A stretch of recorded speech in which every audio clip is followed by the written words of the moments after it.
Batuk anak itu wajar, tapi kapan sih harus ke dokter?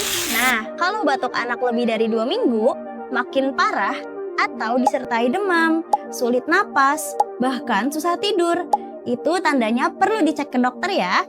Jangan tunggu sampai anak lemes, lebih cepat ditangani, lebih cepat sehat.